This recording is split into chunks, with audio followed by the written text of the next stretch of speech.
Brought to you by Tarling O'Keefe, brewers of OV, the Carlsberg Beers, and Miller High Life. And now, for all the action, we take you to the stadium and our CBC Sports crew. Live from Winnipeg Stadium, the Blue Bombers and the Edmonton Eskimos this afternoon battle for possession of second place in the Western Conference. Stopping Warren Moon will be the major problem facing the Blue Bombers this afternoon. The veteran Edmonton Eskimo pivot has been on a roll. Last week against Montreal, he hit on 31 of 48 attempts for 555 yards. On the season, he has passed for better than 5,000 yards. He has also erased the record for most attempts in one season, and before the year is out, should also own the record for most completions in a single year. Is there any way the Winnipeg Blue Bombers can stop number one of the Edmonton Eskimos? Leo Cahill, do you have an answer? There's only one sure way, and that's just to settle on who's going to write the ransom note. But apart from that, Don, I think that the onus really today is on the Winnipeg defensive line. It don't make any difference how good their secondary is, because Scott and Kelly are going to work their way into the open. But the defensive line has got to get there. They've got to put the pressure on him. If they put the pressure on him, they've got a chance. Ron Lancaster, what about your views? Well, you know, Warren Moon has carried the Eskimo. There's no doubt about it. But when you have Brian Kelly, who's only one catch behind Terry Greer, and he's being overlooked because Terry Greer is getting a lot of notices, but Brian Kelly's an excellent receiver.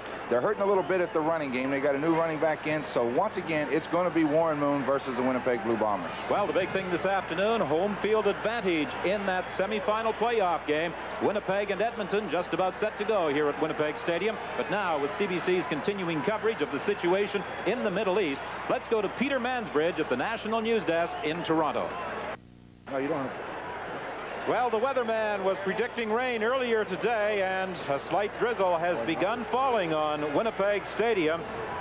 10 degrees is the temperature. The wind could very definitely be a factor as it is blowing out of the south. The Winnipeg Blue Bombers will be kicking off to the Edmonton Eskimos. Trevor Kennard preparing to get this game underway, waiting for the signal from referee Rod Ferrier.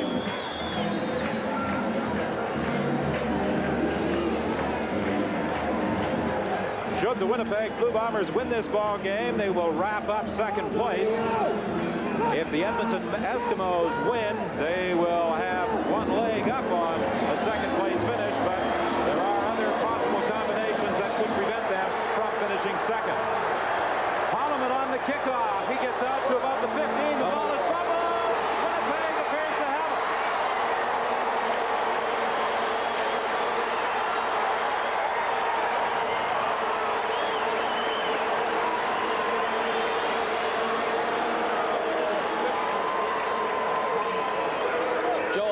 Takes the ball and starts to his right and then sees an opening and cuts up inside, but you see the ball pulled right out of his hands at that point, and Winnipeg gets on the ball, and what a big break for Winnipeg. This is exactly what they need to start this game, Don.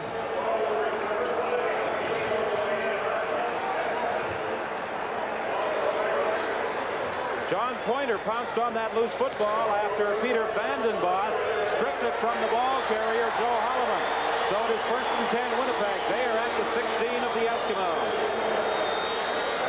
Well, the Winnipeg Blue Bombers wanted a big break to get this game started. They certainly have got it. There's Willard Reeves off tackle for a pickup of about 6.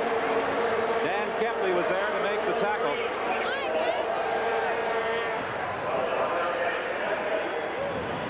Offensively, this is the way the Winnipeg Blue Bombers line up. No changes in the backfield or among the receiving corps. They have made one change along the offensive line. Val Belcher replacing Bobby Thompson at tackle. Second and 5, Winnipeg. They are scrimmaging from the 11-yard line. Hufnagel to Rick House. No, incomplete. It appeared as though he had it, but Ed Jones was able to strip the ball away from him. Big defensive play by Ed Jones, and the Edmonton Eskimos have made a defensive change. Hunter replacing Tom Tuine. Linebackers led by Dan Kepley. And, of course, the secondary, a veteran crew, one that is very difficult to throw against, as John Hufnagel just discovered. So Trevor Kennard will attempt a field goal from 19 yards out. He puts it through, and the Winnipeg Blue Bombers, with 13:31 remaining in this opening quarter, lead the Edmonton Eskimos by a score of 3-0.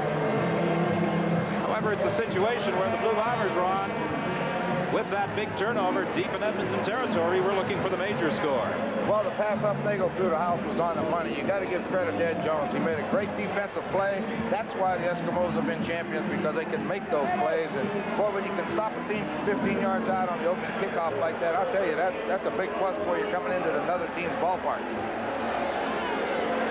Warren Moon leads the Edmonton Eskimos up over the ball. The Bombers will be attempting to change their defenses often this afternoon. The ball fumbles away by Cowan, and the Edmonton Eskimos did recover. The new running back, Larry Cowan, had the ball squared away from him. Well, that was a break for the Edmonton Eskimos. It looked to me like it was going to start out like that Calgary game yesterday, where they lost 2 fumbles in a hurry. Watch number 25, Kirby Wilson. Looks like he almost picked it up on the bounce, and then he dropped the ball. Edmonton was lucky to get it back, so they did get a break. They picked up a couple of yards as we return to live action. It's 2nd and 8 for the Eskimos. They are at the 37. Moon has time. He flips it out, intended for Cowan. It's incomplete. And the Eskimos will be forced to kick into that strong south wind. Ron, on that play right there, Moon had plenty of time to throw the ball, but it looked like he put too much on it. That's not a customary pass thrown by Warren Moon. It looked like he drilled it in there. Well, you're throwing into the wind, Leo. You got to make sure you get the spiral tight and put something on it so the wind doesn't hurt it too much. But it just went through the guy's hand. I don't know how much the rain's bothering, but it is raining. It started to rain already, huh? Well, let's see how Paul Hickey handles the wind. He is kicking directly into the teeth of that south wind that is blowing in at 20 miles per hour. Scott Flagel takes the short kick, and he fights his way close to midfield. Stopped there by Leon Lescavage. So with 12:05 remaining in the opening quarter, we have a timeout, and the Winnipeg Blue Bombers will scrimmage with great field position once again. 1st and 10, the Blue Bombers scrimmaging at their own 54-yard line. For Jackie Parker, since taking over as head coach of the Eskimos, he, in almost every game, has seen his team forced to fight from behind. Boy, that's a tough situation, and the bigger the game, the harder it is. So you don't want to get down too many times. Well, ultimately, the victor of this game will finish in 2nd spot and gain home field advantage for the Western semifinal. The BC Lions last night locked up 1st place. The pitch to Willard Reeves. And Willard Reeves gets inside the Edmonton 50-yard line. Tracked down there by Dave Fennell. Mark Moores and Chris Walby were out front attempting to block for Willard Reeves. Reeves does a real good job on that toss play, and they get out in front of him pretty well. I'm a little surprised down there on the goal line when they gave the ball to Reeves on 1st down. He made 6 yards. If they went to the pass on 2nd down, that's definitely 3-down territory, and I think they could have made that 4 yards with 2 runs. 2nd down and about 4. Complete. Joe Poplawski hauled down by Gary Hayes. 1st down, Winnipeg. They are at the 35 of Edmonton. Well, Poplawski does a great job by getting inside of Gary Hayes. And once you get inside of him, it's an easy throw for the quarterback. John throws it down low, and either you get it or nobody does, and Poplawski got inside of him. 1st and 10, Winnipeg, just outside the Edmonton 35-yard line. Boyd comes out wide to the left. James Murphy is split to the right. Draw play with Willard Reeves. He has a gain of about 8. Upset by Ed Jones. You know what's amazing on that play? That's twice in a row. They ran the draw on 1st down. They blitz both backers and a safety from the outside. And boy, if you ever get through there, they're short of people in the secondary. And this guy Reeves can run the football. They only had 4 deep backs once Reeves gets into that secondary. An excellent job by that offensive line. You saw Dan Kepley get blocked. And boy, when they blitz, they're gambling that they're going to get you. But you get them, then you hurt them. It's 2nd and 2, Winnipeg. They put in the short yardage offense. Reeves has carried 3 times for 19 yards this afternoon. He gets it again. That time, the Edmonton Eskimos stacked him up. He had to get to the 25-yard line. It does not appear as though he made it. But I'm quite certain that Cal Murphy will be gambling on third and less than a yard. Well, he's going to go for it. There's no question about that. But what happens a lot of times with that defensive line of Edmonton is that they come with such an all-out rush on a guy like Hufnagel. They're not afraid of his running, so they come with a reckless rush, and that a lot of times opens up those seams on the inside for the running game and for the draws. So Edmonton may capitalize on that. They've got a good yard and a half, Don. This is unusual, isn't it? Send in their quarterback on third and short. Coming into the ball game is Norman Gibbs replacing John Hufnagel on third and short. Well, now I would assume he's going to quarterback sneak it now. Big play right here early in the ball game. Winnipeg leading 3-0. He's got the first down. He's inside the 25-yard line. Now, he accomplished what they set out to do. Apparently, he's big and strong and can run that quarterback sneak. But when a guy's standing on the sidelines and he's cold like that, sometimes you might have a little problem with the exchange. You might fumble the ball. Ron, I believe a week ago you expressed the opinion when John Hufnagel attempted the quarterback sneak that he was up too high in trying that quarterback sneak. So perhaps that's the reason for the change. John's always had problems with a quarterback sneak. I don't know why, but Gibbs gets down low and he's got the quick feet and bang, he gets through there before they get him. Ron, how tough is it to come in off the bench in one play and run a quarterback sneak? Not too hard. Hufnagel throws it to James Murphy. Willard Reeves, and he is inside the 20. A pickup of about 6 yards. Stopped there by Gary Hayes. Willard Reeves is certainly getting a lot of work this afternoon, and there is an injured Edmonton ball player. Well, let me ask you this. How much difference is there in cadence between the first-string quarterback and the second-string quarterback for a key situation like that? There really shouldn't be too much, because there's not much ball handling, and all you're hoping is that the center and two guards get it, and you just step behind them. And you know what? They may not even use a cadence. Sometimes they'll just go on field. Quarterback will just go first down and go. Dave Fennell injured on that last play. He has been replaced by Leon Muscavich at 2nd and 4 Winnipeg from the 19.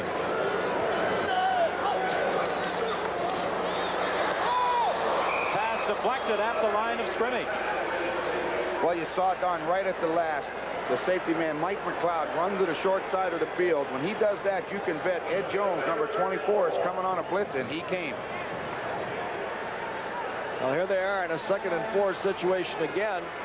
And the hand comes up and deflects the football right there. And as far as I'm concerned, that's Leskevich, I guess, number 61. And again, they were in a situation there, I think, with 4 yards to go where they could have capitalized on the running of a guy like Reeves and probably made it on 3rd down. So Trevor Kennard will attempt his 2nd field goal of the game. He puts it through. A 25-yard field goal by Trevor Kennard, and the Blue Bombers lead the Edmonton Eskimos by a margin of 6-0, and we have a timeout. 7:57 remaining in this opening quarter.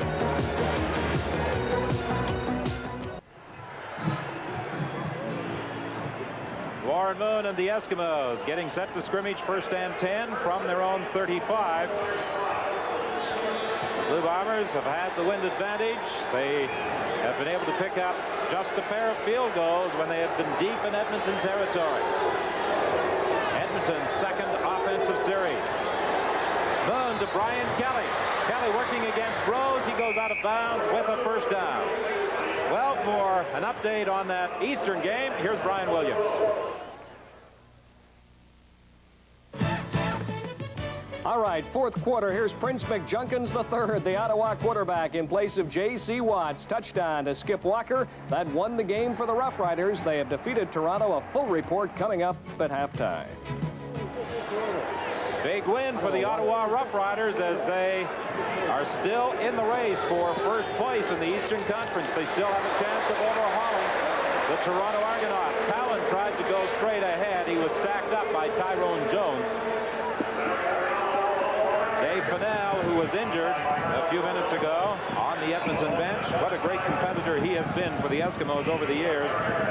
6'4", 275 pounds, an Edmonton product who went to the University of North Dakota twice. A Shenley Award winner in '78 and '79. 2nd and 9 for the the Eskimos. They are at their own 49. Moon throws it off to Milton Jones, and Jones is brought down behind the line of scrimmage by John Sturdivant. Sturdivant, a new addition to the Blue Bombers. He has been in camp only about 5 days. He saw some action with both Miami and the New York Giants before the Winnipeg Blue Bombers convinced him to sign a CFL contract with them. And he has replaced Ray Sullivan at that defensive end position.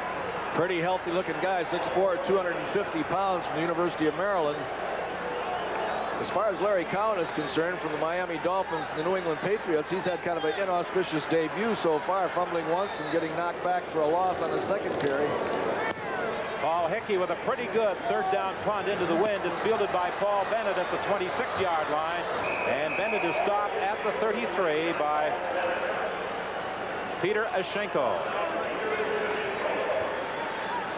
6:07 is the time remaining in this opening quarter. 6-0, the Blue Bombers in front. Don Hufnagel drawing the starting assignment the the third time that he has started a game for the Blue Bombers since being acquired in that October 3rd trade with the Saskatchewan Roughriders. First and 10 Winnipeg from the 33. The screen to Boyd. It looks good. It looks good. It looks good. All the way to the 32-yard line.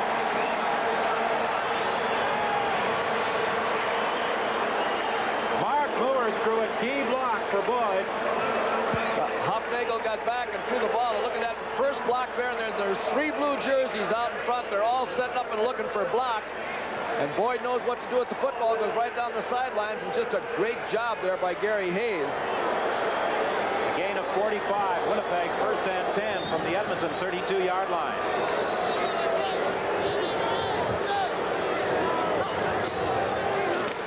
Hand off to Willard Reed. He cuts it back inside to the 26. Stopped by linebacker Dan Kepley. Ron, that's that same series that Calgary was running, or I should say, who was running yesterday? Montreal. I see so many games, but it's the plunge series where they fake that fullback in the middle and hand off on either the sweep or the off-tackle play. They call it the plunge series, and it's very effective. And Coach Murphy was talking about putting that in this week. Second and 4, Winnipeg.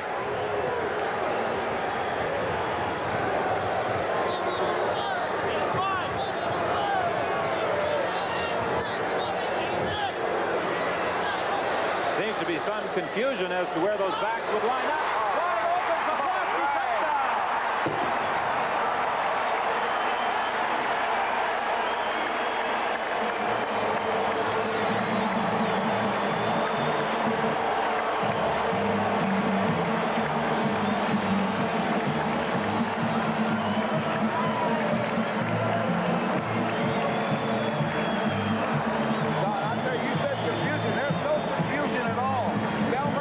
Before the game, you would see late motion whenever Edmonton showed a blitz. And Edmonton showed a safety blitz by Mike McLeod. Hufnagel audible, and they got in the middle where you have to hurt it. And they got in there perfect. Well, that's that spot that we've been talking about, Ron, that nobody has capitalized on, that post pattern all year long, and that was wide open. And it was opened up, as you say, by that lack of defensive help in the secondary, by that blitz. The 7th touchdown of the year for Joe Poplawski. Trevor Kennard attempting the point after. It is good.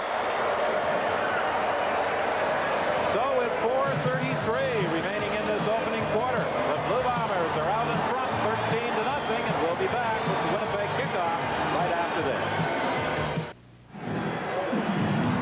Okay, we said Mike McLeod. There he is, the safety man, number 18 on a safety blitz.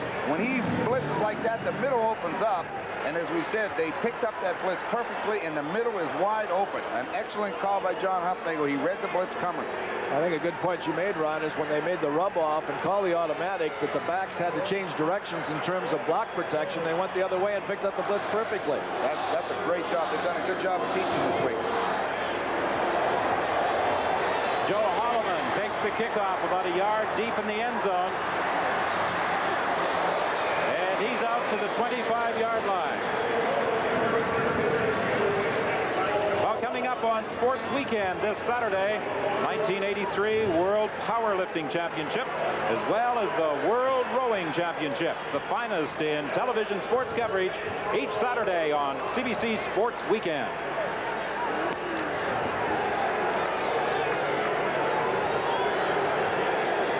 Well, the Eskimos have had difficulties moving the ball so far in this first quarter. Warren Moon operating from the 25.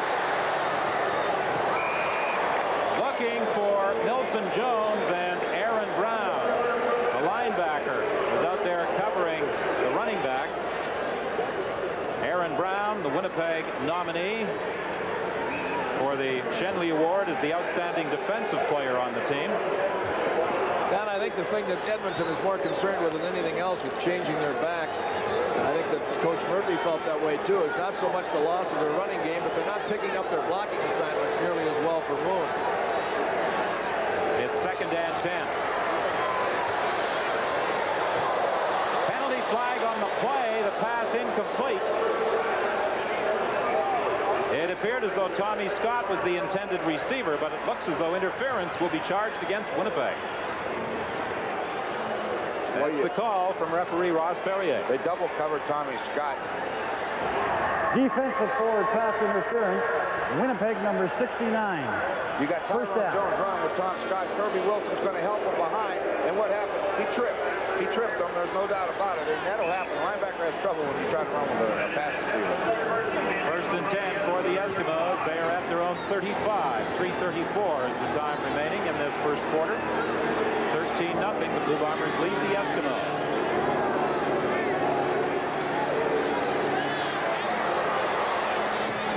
Completing the pass over the middle to Tommy Scott. He has a first down. Vernon Paul was there for the stop.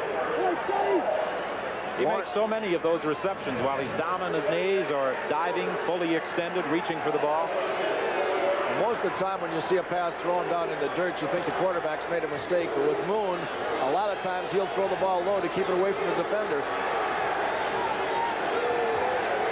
The Eskimos 1st and 10 from their own 49. Pressure on the backside. Tony Norman was after Warren Moon. He unloaded and got it away to Brian Fryer for a first down inside the Winnipeg 50. Well, I'll tell you, Tony Norman got through there about as fast as you can ask any defensive lineman to do it. But Moon just happened to have the play called where he's rolling away from it. You'll see the play action. Now he's rolling, but look at 55 coming. If Moon sets up in the pocket, he has no chance at all.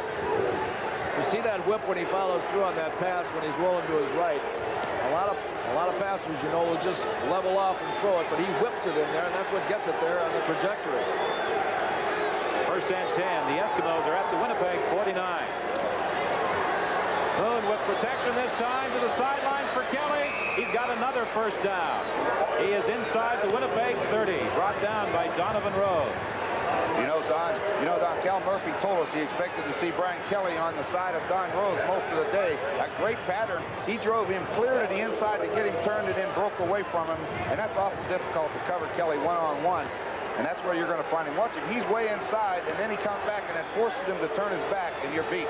And when Warren rolls left, away from the defense, the linebackers give ground and start going to their right, and he just gets the ball back over there in a one-on-one to Kelly. Milson Jones on the draw play, and he gets to the 20-yard line. That throwback to that weak side off that roll to the opposite side gets a one-on-one situation, and when you got a guy like Kelly, you're going to get open. Well, Dave Cutler is getting ready at that Edmonton bench in the event that he should be called upon. He would prefer to kick the convert rather than have to attempt the field goal, however. It's 2nd and about 2 as the Eskimos send in their short yardage unit. Gain of 8 yards for Milson Jones with 1:13 the time remaining in this opening quarter. I used to love the toss play on this short yardage, 2nd and 2. Did it ever work? Well, when you got guys like Dave Ramey and Bill Simon, it works. People like that, it works.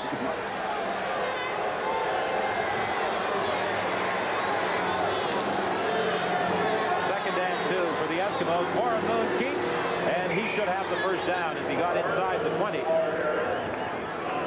Aaron Brown came came in to make the tackle. Let's see where they position the football. It may require a measurement, but it appears as though he does have the necessary yardage. 41 seconds, the time remaining in this opening quarter. This would be a big play for the Eskimos if they could put it into the end zone going against the wind. Well, on that play right there, unless the field is crooked, the ball is over the white line, and the yard marker on the sidelines is short of the white line. Yeah, it's first down. I don't know why they have to measure that unless they don't believe the field. Well, you know, stranger things have happened. Okay. So the Eskimos have a first down at the 19 of the Winnipeg Blue Bombers. They trail by a score of 13-0.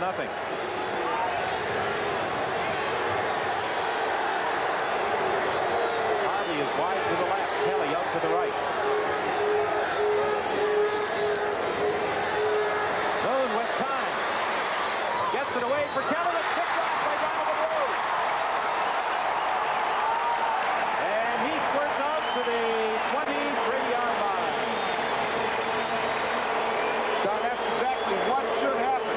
Most teams will play man-to-man when you get down close to their goal line, but Winnipeg fooled them and went to a 4-deep zone, so Rose didn't have to buy any of that move that Kelly put on him. He stayed outside and laid it on the football and makes a great defensive play. He didn't have to chase him inside. Big break. Well, as we talked about yesterday, though, Ron, when you get out that side and it's isolated one-on-one, it becomes a man-for-man. But he was back there with a cushion enough that he could recover to the ball. This should be the final play of the opening quarter. Draw play with Willard Reed. He got out to the 20-yard line, a pickup of about 2. It will be 2nd and 8, but that is the end of the opening quarter. The Blue Bombers lead it by a score of 13-0. They'll face a 2nd and 8 play to start the second quarter when we return.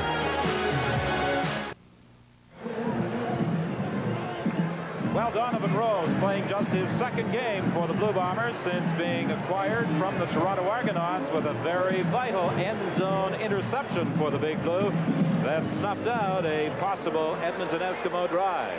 That's his second interception in 2 games. Too. He made another key interception last week. Well, he's playing that corner position, replacing the injured Wiley Turner. David Shaw has returned to the other corner after missing 1 game. He suffered the injury that looked to be far more serious than it in fact was against the British Columbia Lions on Thanksgiving Monday. On 2nd down, Hufnagel firing it over the middle, looking for Hucklack. He was being covered by Dale Potter, so Winnipeg is forced into a punting situation. The first time that Bob Cameron will punt in the ballgame. It's unfortunate it has to be against the wind, but the thing that caused that play to misfire, they crossed those backs underneath Huckluck and Reeves. He wanted to throw to Reeves, and Kepney came up at the last minute and covered him completely. He had nowhere to throw the ball. Emilio Fraietta is deep for the Edmonton Eskimos. Holloman and Hayes are about 15 yards ahead of him. 29 is Holloman, 28 is Hayes. They are at the 50 and midfield stripe, respectively.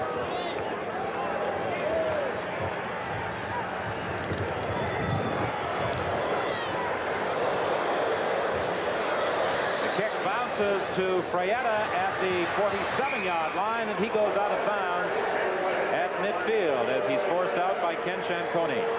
Well, we were talking before the game with Coach Murphy, and we all came to the conclusion that Cameron is one of the best punters in the league against the wind, but he's having his problems out here today. Well, Cameron has got an ankle injury. He hurt that ankle in practice a couple of weeks ago, and he's had some problems kicking the ball. Cal Murphy was saying that they had a little drill, and one of the linemen come in, and he kicked the lineman in the head. And he said, "What are you doing with your head there? Hurt my kicker's foot."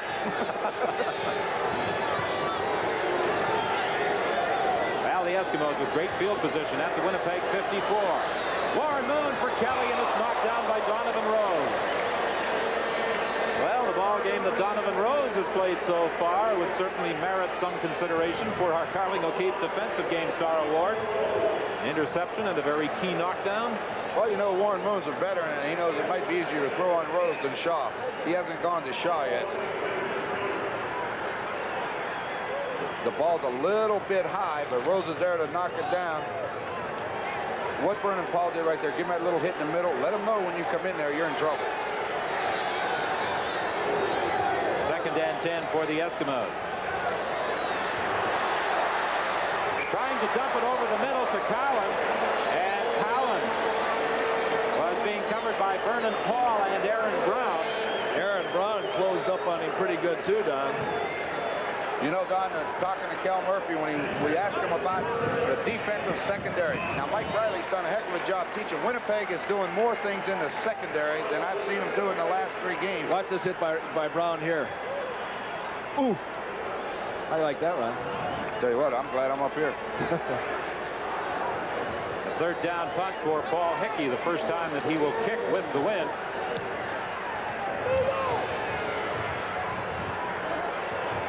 It bounces into the end zone, and Paul Bennett lets it roll through for a single point. So the Edmonton Eskimos are on the board with 12:50 the time remaining in this first half. It's Winnipeg 13 and Edmonton 1, and the Bombers will scrimmage from their own 35 when we return.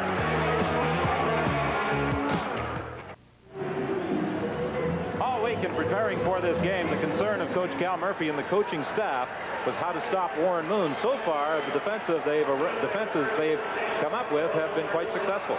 Yeah, well, Warren took the team and drove it all the way downfield, but a great interception there. And, you know, I think the pressure is being put on Moon by the defensive line, and that's what they have to do. They've mixed the coverages extremely well. They're not giving them a steady diet of anything, and that confuses you for a while. You've got to figure it out. Well, if anybody can figure it out, Warren Moon can. He's the guy I'd want to do it.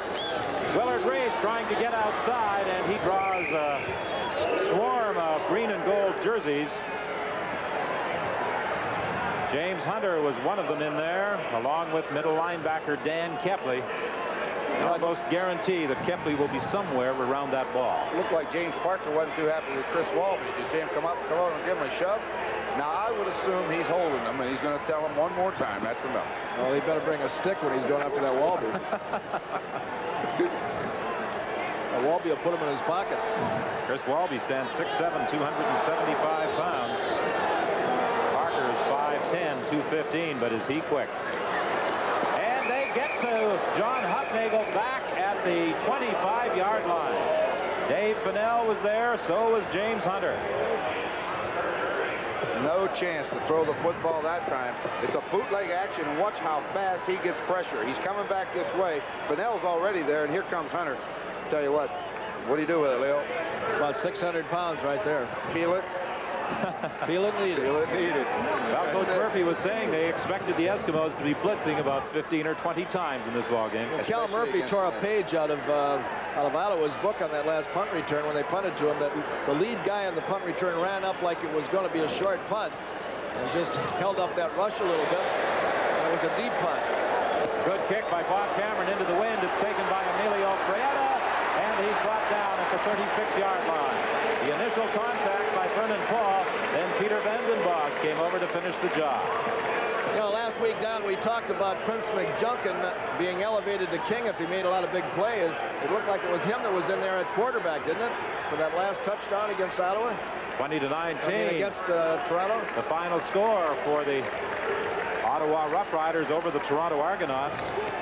And that means that the Rough Riders have closed within 4 points of the first place Argos. So Toronto still has a victory to gain to clinch first place. Picked off, intercepted by Tyrone Jones.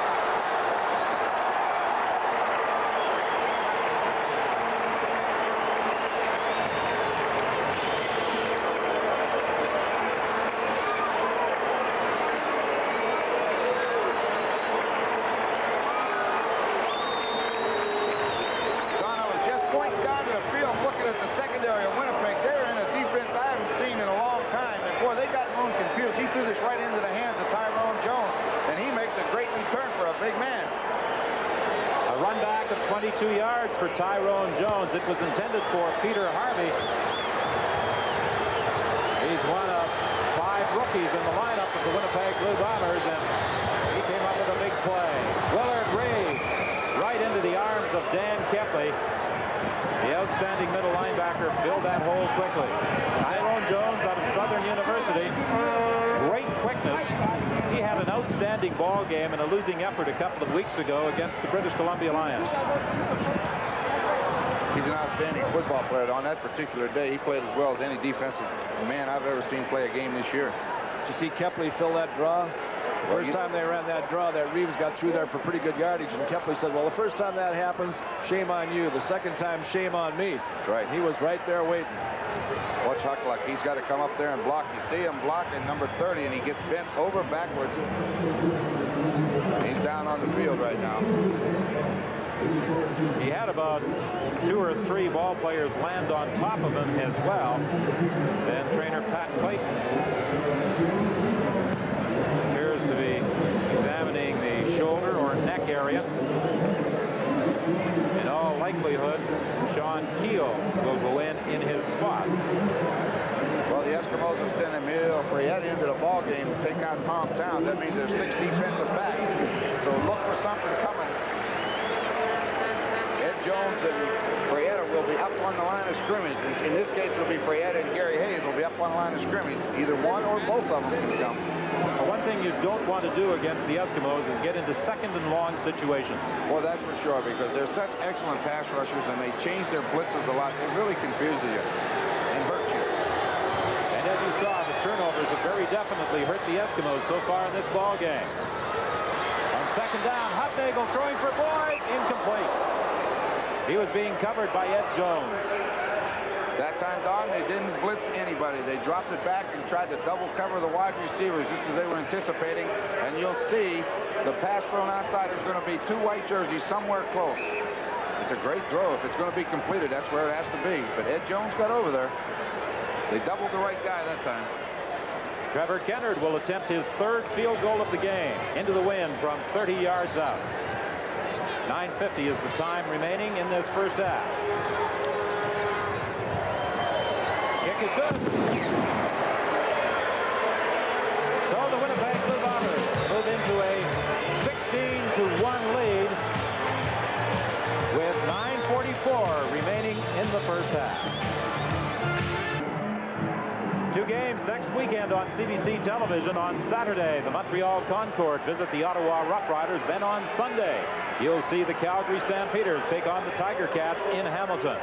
Of course, Ottawa still with a shot now at first place in the East with that victory today over Toronto. And Montreal and Hamilton battling for 3rd place in the Eastern Conference. 1st and 10, Edmonton at the 35. Wilson and Tommy Scott, and he makes the great play, cuts in front, and gets a hand on it. Let's see what they do this time. Tommy could have looked. Almost had that one. Warren Moon led Brian Kelly too far, and I think a surprise Bennett had hit him right in the chest.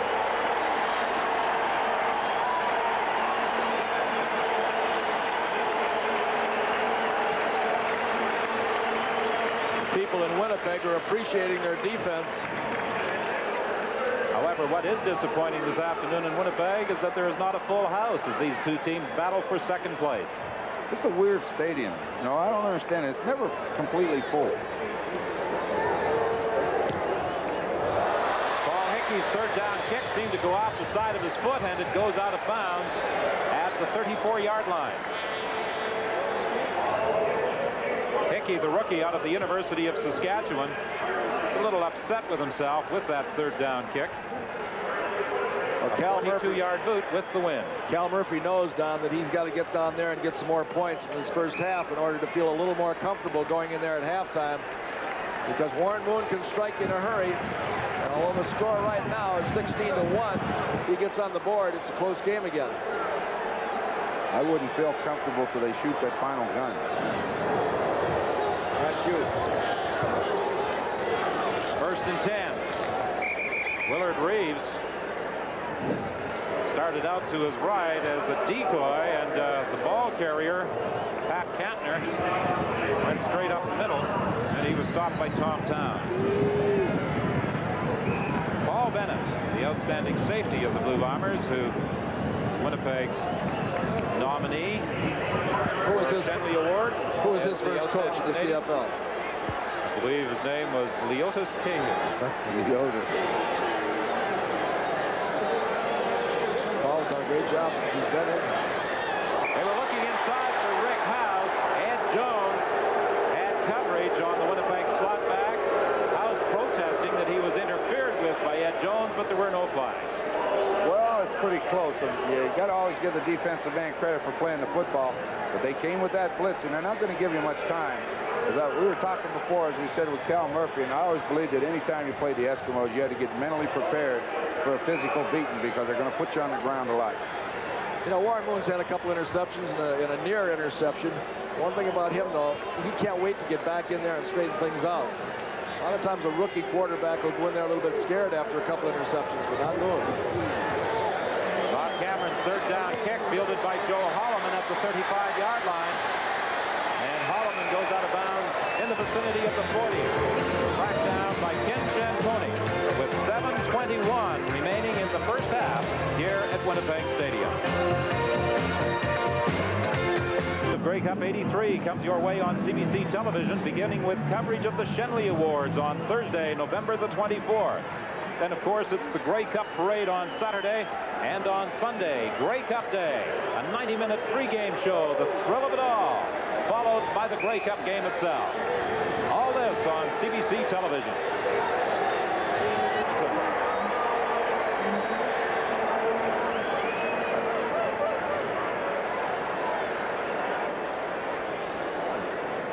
Linebacker Aaron Brown was blitzing. And it appears as though the Winnipeg Blue Bombers are going to decline the penalty. Holding, Edmonton number 63. Declined, third down. Hector Potier guilty of the holding call. And as the Eskimos only picked up 8 yards on the play, the Blue Bombers decline the penalty and force Edmonton into a punting situation.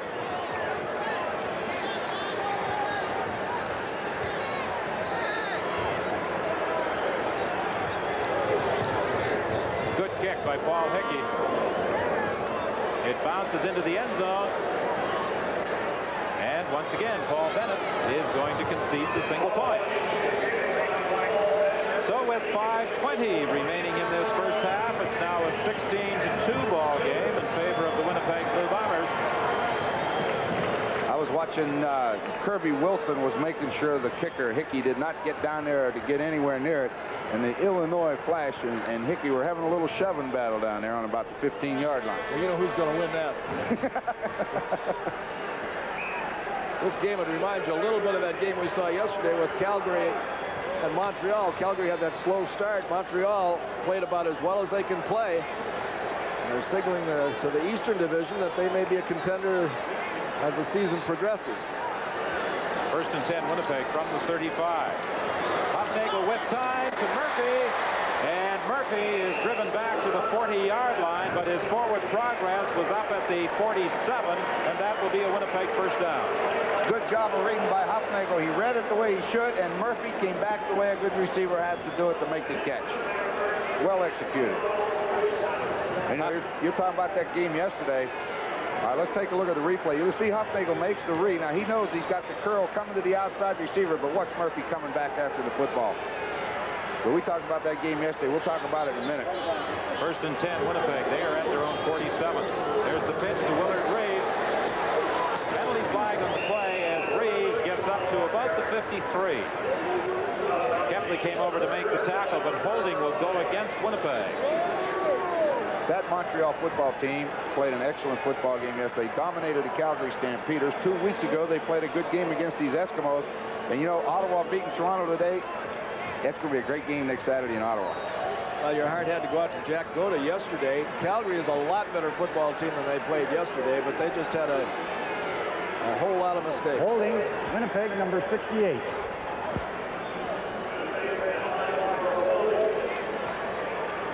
Bell Belcher guilty of the holding call. He's playing that left tackle position in place of Bobby Thompson. So it's first and 20 for Winnipeg. They are back at their own 37. You think the Eskimos will be coming on this one? Sideline for Murphy. He's got the first down. See, that's John Hufnagel on the ground. Now, when he released the ball, he was up. But I know the Eskimos don't like to see quarterbacks standing up after they throw. Well, let's take a look at this right here. Hufnagel goes back back, looks downfield, delivers, but watch that hit. It's a great hit. Excellent hit. But boy, they sure turned Murphy wide open. So it's a first down Winnipeg as the Blue Bombers move into Edmonton territory at the Eskimo 51 with 3:44 remaining in this first half. 16-2, Winnipeg leads.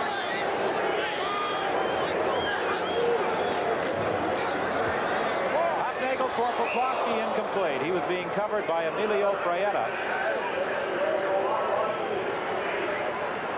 Eskimos are using 6 defensive backs quite a bit in this ball game. I think almost all the time. I've only seen Tom Towns in on short yardage. When they expect to run by the Bombers, they put him in, but most of the time it has been the 6 backs constantly. Poplawski let up a little bit on that pass. I think he could have caught it, but as he stepped out of bounds, Coach Murphy had something to say to him and told him what he wanted him to call on the next play. So this one here is on Coach Murphy. Boyd to the left. James Murphy, the receiver, up to the right.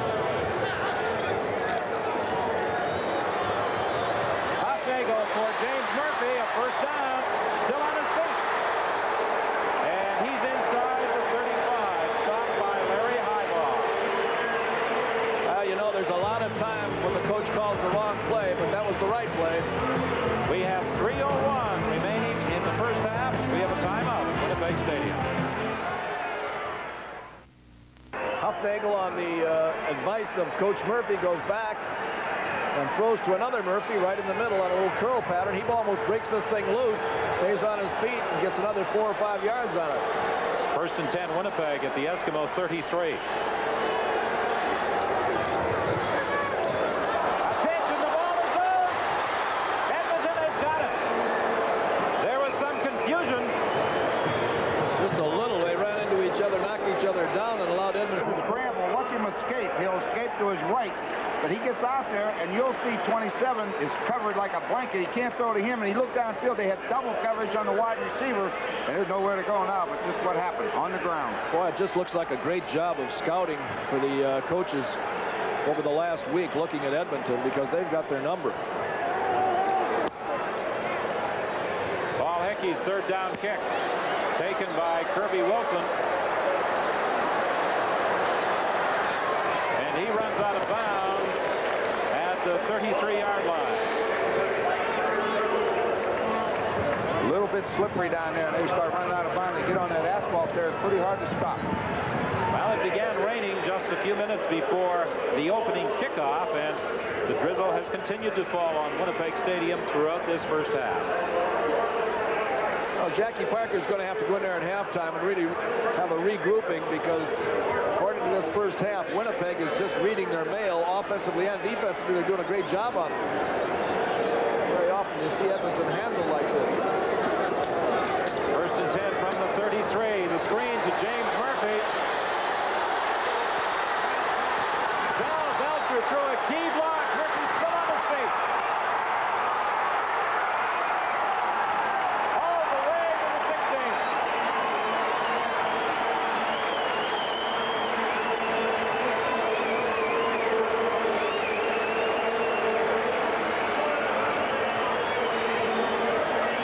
A gain of 60 yards on the screen to James Murphy.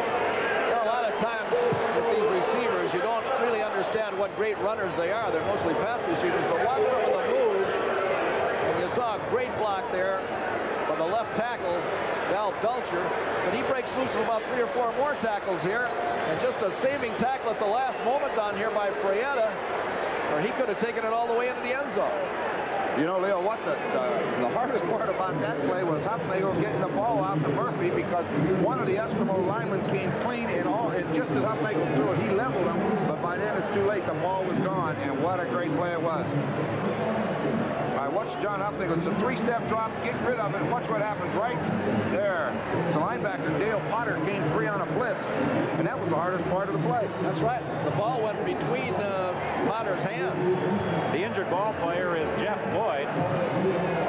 He's a wide receiver that was claimed on waivers from the Eskimos early in the year. He has made a major contribution to the Winnipeg Blue Bomber cause since then, but he has had some injury problems in recent weeks. James Murphy is certainly having quite a ball game so far. He has hauled in 4 passes for 112 yards. And while that man, John Hufnagel, has completed just 8 of 14, his total yardage, 204 yards. Hufnagel's doing a great job of handling that football team, Ron. John Hufnagel, this is where you need the veterans, because when you play against a team like Edmonton, you have to have it. And as you say, Leo, he's doing a good job of reading out there, and that's the key. And Don, you say 8 for 14, but the only important thing was that last one, 200 and some yards. That's the important stat. Jerome Erdmann is in place of Jeff Boyd. It's 1st and 10 Winnipeg. They are at the 17. They got a chance here for a post. To the sideline, incomplete. Dan Hucklack, the intended receiver. He was being covered by Dan Kepley. Well, okay, what happened? They blitzed Ed Jones from the outside, number 24, and they tried to get that third receiver, Hucklack, out because that's Dan Kepley's man. But you know what's amazing about Kepley? Got out there and covered him. You shouldn't be able to do that in a blitzing situation. He's been doing things that you shouldn't be able to do for a long time. Well, I'll say that. He's an excellent football player. Now, Hufnagel's playing about as good as I've seen him play all year. And yesterday, Kevin Starkey has played about as well as I've ever seen him play. And that must be good news for those Montreal people to have both those quarterbacks playing pretty well. 1:28 is the time remaining in this first half. Jeff Boyd is back into the lineup for Winnipeg. Erdmann is out. Jeff Boyd, injured just a little earlier, back in the lineup. Cal State product. On 2nd down, Hufnagel gets it away from Murphy. Incomplete. He was getting pressure from the backside.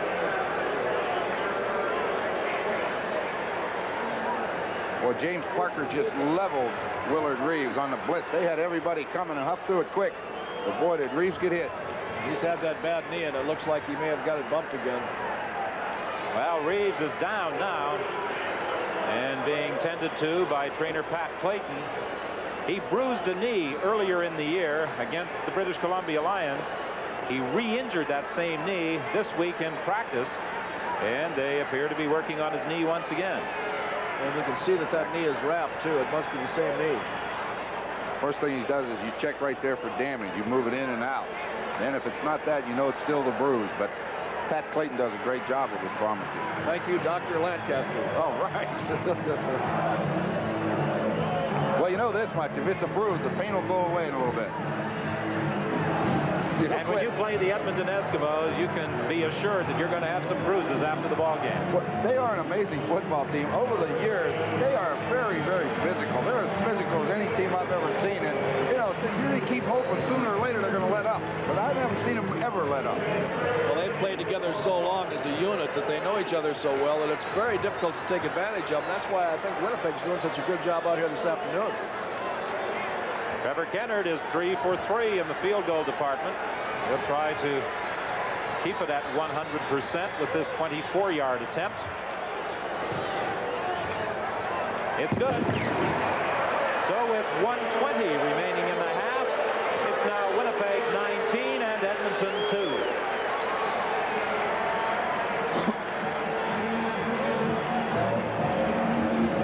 Willard Reeves, who started the year with the Edmonton Eskimos, was part of a 4-man deal back on July the 2nd that also brought Sean Kehoe to the Bombers, having his injured left knee looked at.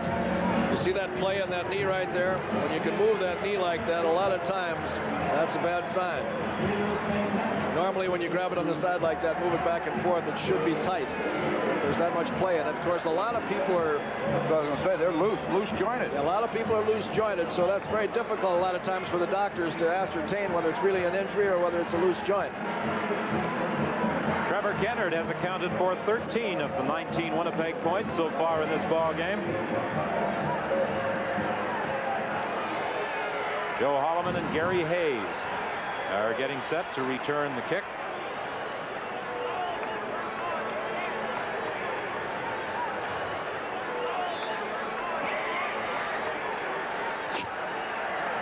.120, the time remaining here at Winnipeg Stadium in the opening half.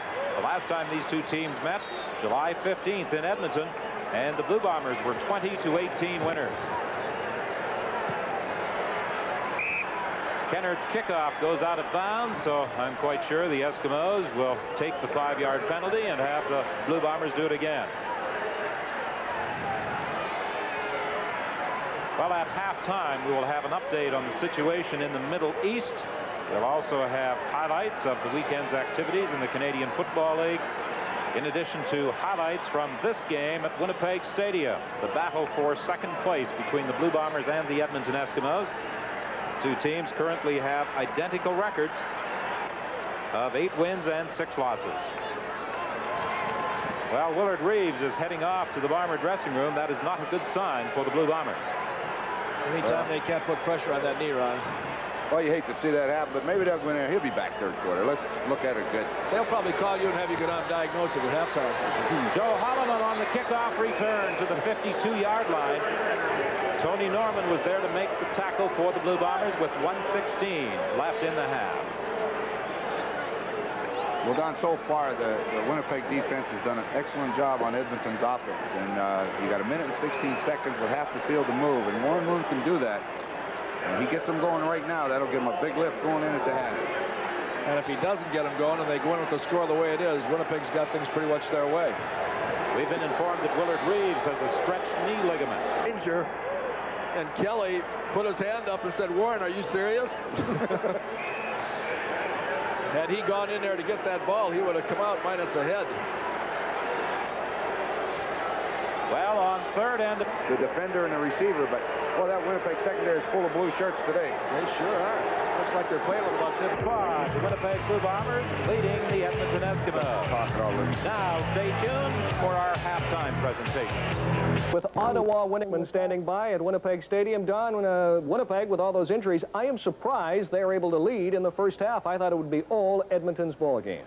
Well, I think a lot of people felt that way, Brian. Warren Moon, of course, has held a very hot hand, particularly last week against the Montreal Concorde. But as Coach Cal Murphy told us before the game, they were going to give him a lot of different looks defensively. And during the first 30 minutes of the ball game, it appeared at times as though perhaps those defenses did confuse Warren Moon just a little. He threw 2 interceptions, one to Donovan Rose, the other to Tyrone Jones, and the Winnipeg Blue Bombers took advantage of 3 turnovers to jump into that 19-5 halftime lead. Let's take a look at the highlights of the first half. Leo Cahill and Ron Lancaster have been busy putting them together.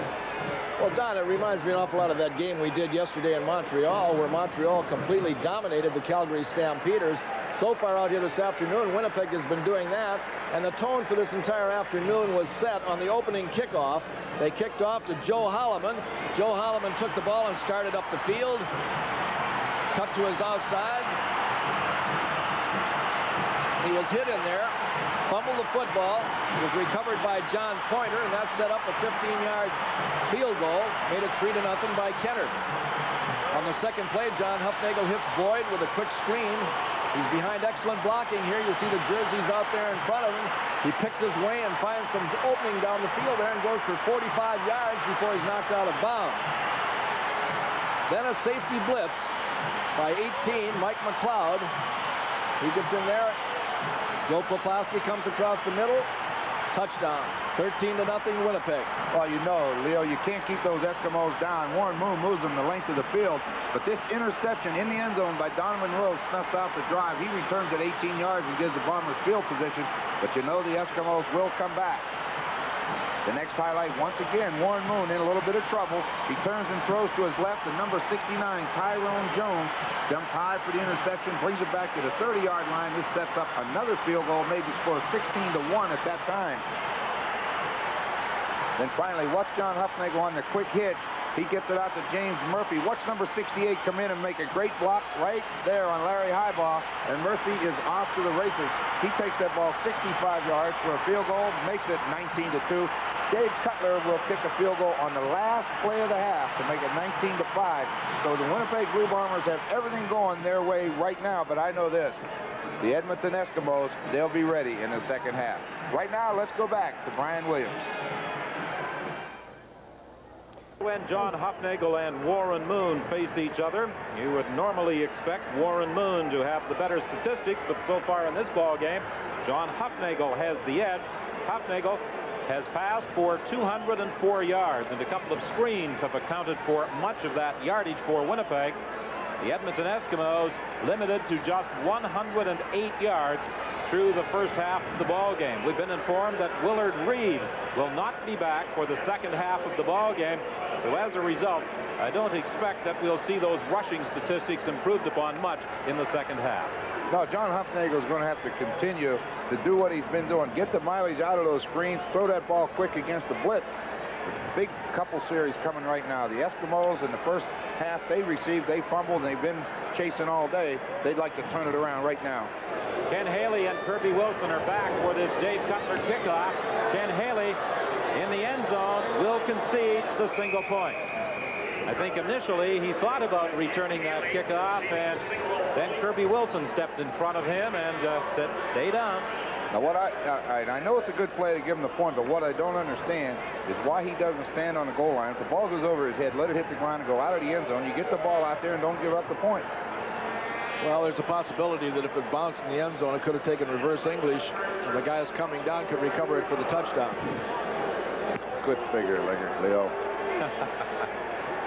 I just said that to be controversial. Right? I knew that, too. First and 10, Winnipeg from the 35.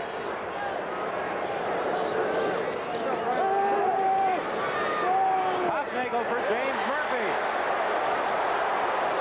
He gets to the 50-yard line where he's caught by Dale Potter. That was a great pattern by James Murphy. He really drove Holloman off the ball and then stopped. And when he catches the ball, watch the room he's got before Holloman can show up. He's not in the picture yet. Great pattern. A gain of 24. That's the 5th catch of the day for James Murphy. He now has 136 yards. It's first and 10 Winnipeg, just outside the Edmonton 50-yard line. John Kehoe has replaced Willard Reeves at that running back spot. Hufnagel for Poplawski. He really overthrew him. Mike McLeod, the safety who was coming across for additional help in the coverage, was perhaps the closest man to the ball. Good thing he didn't overthrow him, because there were some white shirts there and it would have been picked off.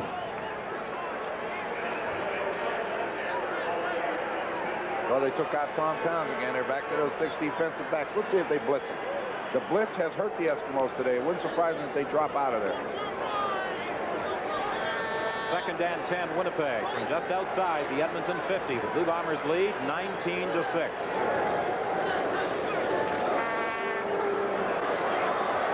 For James Murphy, he's got it, and he goes out of bounds at the 28. He caught that in front of Holloman, and what an afternoon James Murphy has enjoyed. Well, when you're hot, you're hot. You know what they did? They doubled Poplawski with Mike McLeod and Frietta, but he got one-on-one coverage on Murphy, and he broke to the sideline. A great throw, excellent reception, catch it, get out of bounds. That's where you draw him up. Murphy's first game in the CFL was last year in the final up in Edmonton against the Edmonton Eskimos. It's first and 10 Winnipeg. Bombers at the 28 of the Eskimos. Hufnagel steps up into the pocket and right up into the arms of Dave Fennell. Hufnagel made a good move right there at the end. When Fennell grabbed him, it almost looked like he was going to raise up and throw it, and then he pulled it down. Very wise, because Fennell's too strong and you won't be able to get anything on the ball, and then you're in trouble. Well, they're at about the 30-yard line now. It's second down and long yardage, 12 yards. You know that Edmonton should be playing off of them. They may come back with that screen to the outside. Jerome Erdman has moved in at a slot back position, replacing Rick House. It's second and 4 from the 32.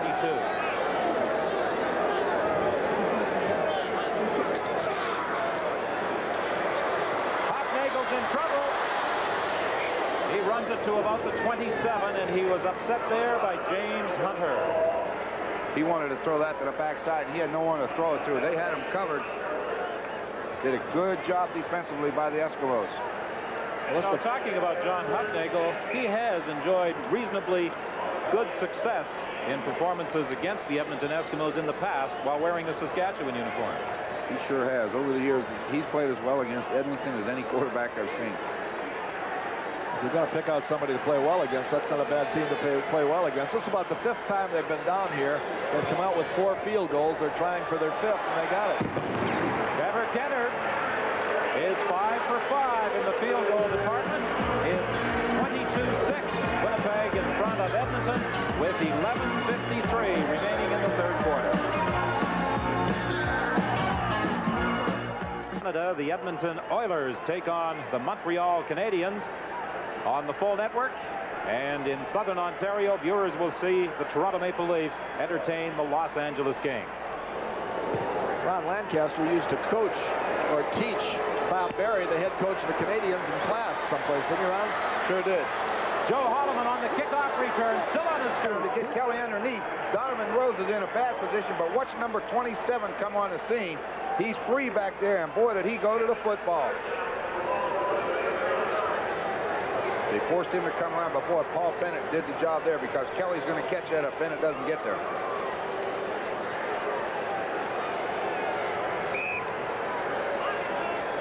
Game-saving play, or a touchdown-saving play, I should say. Winnipeg will get it. John Pointer pounces on that loose ball.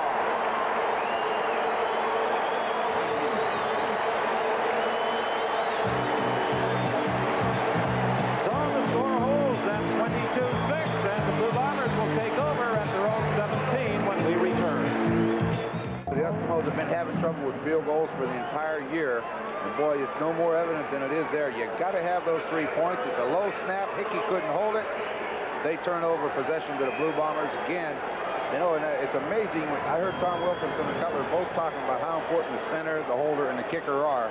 And when you change one, you have problems, and they've had problems all year. Not only losing that 3 points down there, it's being demoralized by not getting a chance to kick it. Takes a lot out of the team. 4th turnover. Blue Bombers with that screen to James Murphy. He gets up to the 26-yard line. Mike McLeod. And hold of Murphy. And again, we point out what a great afternoon James Murphy is enjoying. A Utah State product. 5'10", 180 pounds, who joined Winnipeg for the playoff game a year ago. Warren Moon on the headset in communication with the coaching staff, probably Tom Wilkinson giving him some advice from upstairs. I would imagine so. You know, Wilk's up there, and he'd know as well as anybody. He knows how to talk to Warren. 2nd and short, and Sean Kehoe has the 1st down. You know, a lot of times it's dangerous to go in the air because you usually get hit in the middle, but if he didn't go in the air there, he wasn't making it. Cal Murphy's got to be happy. He threw his body in there as though there was somebody else's body inside that uniform. Watch this move. Great move. Right up and into the crease. But see, Kepley, number 42, if he didn't get inside him, he'd have stopped him. Did you see him twist away from Kepley right in midair? You blame him? I don't think so. 7:47 is the time remaining in this 3rd quarter. Winnipeg 1st and 10. The Bombers are at their own 28. I call that Kepley the Sandman. James Hunter has got John Hufnagel back at the 20. A loss of about 8 yards. Our director and producer, a little late getting to the truck.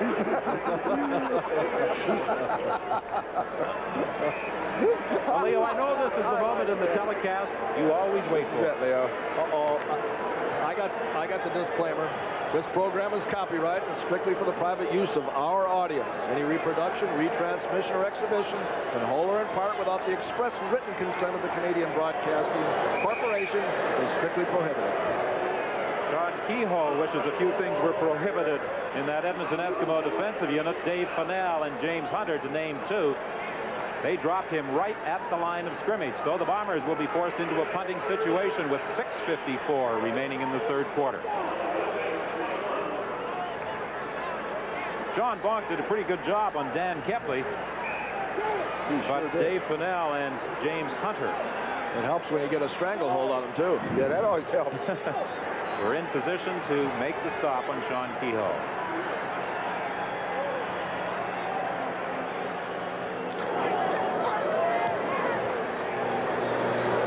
Cameron's 3rd down kick taken by Gary Hayes. He slipped and then is driven back to the midfield stripe by Scott Flagel, but his forward progress has carried to the 52 of Winnipeg, and that's where Edmonton will scrimmage when we return.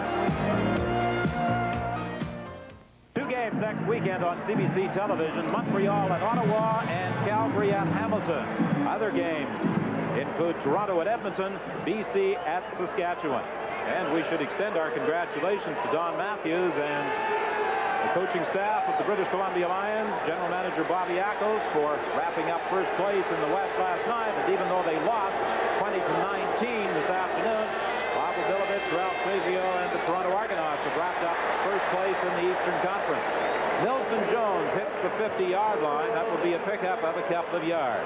20-19, the Ottawa Rough Riders. And number 57, the newcomer, Sturdivant, got the hand up there and I think deflected the football. 5:36 is the time remaining. They have just announced the attendance at Winnipeg Stadium. 24,206. A very disappointing turnout considering the importance of this ball game. Paul Hickey's third down kick bounces into the end zone. Paul Bennett had to come up with some nifty footwork to avoid having that ball hit him as he concedes the single point. So it's 22-7 now with 5:08 remaining in the third quarter. Every once in a while at this stage of the season, when you're getting in some imports that aren't completely conversant with that rule, and you let that ball bounce around a little bit, they'll infringe on it and you can get a penalty on them. You know, I was thinking about just what you were talking about, Leo. The first time that the Bombers kicked the field goal, Edmonton decided to take the ball to 35. Guess who wasn't on the field? 57, Sturdivant. He had to hustle out there late. You know, he's used to that kickoff, and he was late getting there. Ron Sturdivant, the new defensive end, playing his first CFL game for the Winnipeg Blue Bombers. Over the middle, John Kehoe gets to the 44-yard line. The longer this game goes, the more it looks like that game in Montreal yesterday, where Montreal just took everything away from them and just moved the ball convincingly on the Calgary team. And it's the same way today. As good a football team as Edmonton has been, they are really frustrated out there because Winnipeg has got them pretty well figured out on both sides of the ball. Blue Bombers with their short yardage offense. 2nd and 2 from the 43.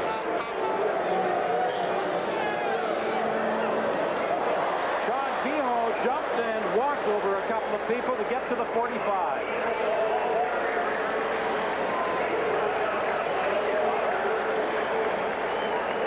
Well, Kehoe was part of that 4-player package that came from Edmonton to Winnipeg on July the 2nd.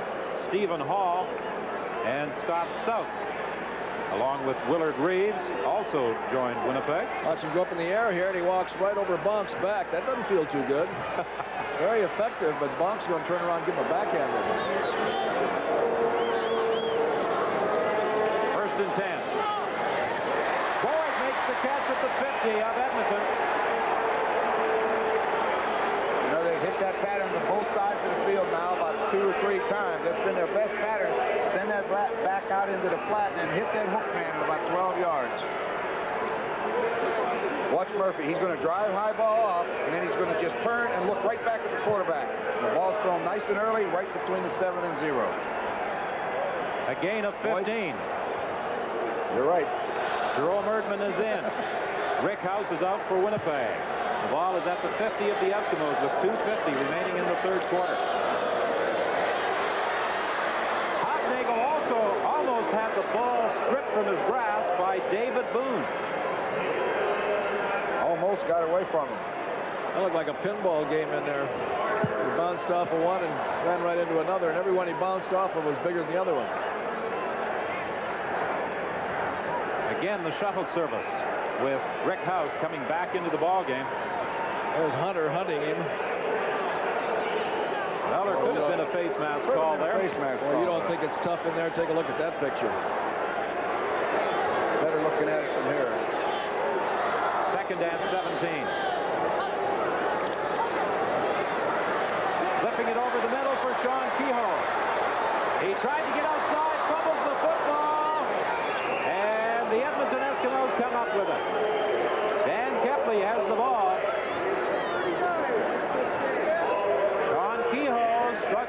additional yardage. Through 3/4 of play, as the statistic indicates, almost all the offense by both teams has been through the air.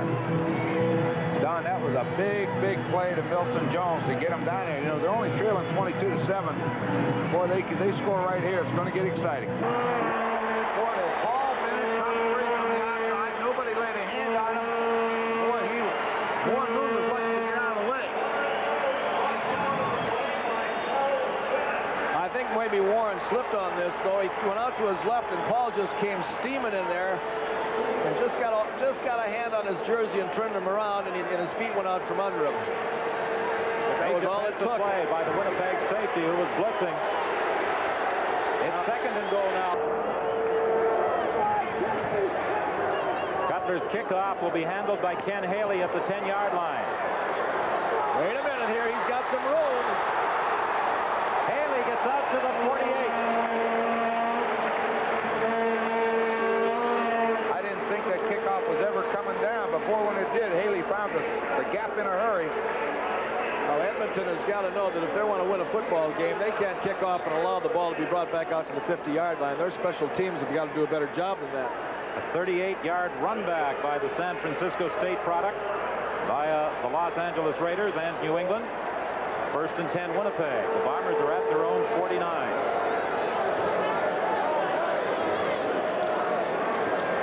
Hufnagel's in trouble. Gets the pass away to Poplawski. 1st down at the 44.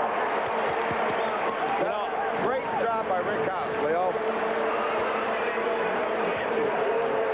Brian, I was watching Poplawski come across. He came open right in the middle of the field, and Hufnagel wasn't in position to throw the football to him. All right, watch Hufnagel turn. Watch Rick House come back and make a block on James Hunter, and that got him the time to throw it off balance, but Poplawski did get open. He also went down, Hufnagel did, after releasing the ball. We could have seen Poplawski was wide open coming across the middle and just persisted and kept coming to the sidelines and got open, and the final analysis gets that ball. Big play. 1st and 10 at the 44 of the Eskimos. Handoff inside to Sean Kehoe to the 41. He picks up 3. He was tripped up by Dale Potter.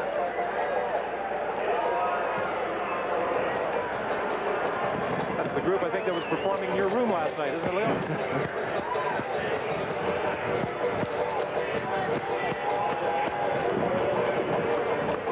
12:16 is the time left to play in the football game. 22-14. Winnipeg in front. It's 2nd and 7 for the Bombers, and just outside the 41-yard line. 2nd and 7 and a half maybe. Pass intended for Poplawski. He was upset. He is protesting. So is Hufnagel. I think they have a complaint, too. He was tripped coming into the middle, and John threw the ball in that area, which usually draws attention to it, but not this time. Cal Murphy a little upset at that Winnipeg bench as well. Well, this will be a 50-yard field goal attempt on 3rd down by Trevor Kennard. Actually, they'll pin it at the 49. You want one out of this. You want the field goal or a single? It's going to be short, but it will bounce into the end zone, and the Edmonton Eskimos concede the single point. So we have 11:39 remaining in the ball game. The Blue Bombers leading the Eskimos 23-14. With that missed field goal attempt going for a single, the Eskimos get the ball at the point of the last Winnipeg scrimmage, which is the 41-yard line. And while we have a moment, a reminder about one of the activities coming up during Grey Cup week. Grey Cup Festival organizers are planning actually a couple of things. Good kick. It bounces into the end zone. And Paul Bennett concedes the single point. Paul Hickey was trying to get downfield to perhaps grab that loose ball if Bennett waited too long. But with 9:43 remaining, it's now 23-15.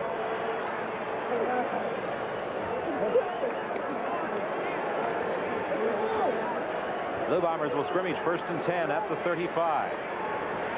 You see Paul Hickey out there having a little discussion with the referee. He felt Tony Norman was interfering with him. This is the time when Let's look at this, Leo. See what did happen. No, he missed him completely. But he was also blocked into the kicker. This is the time right now when they wish they had Reeves so they can establish some running here. John Kehoe, the ball carrier. Kehoe gets to the 42, but there's a penalty flag on the play. Ed Jones came up to make the stop on Kehoe, who appears to be favoring his right leg.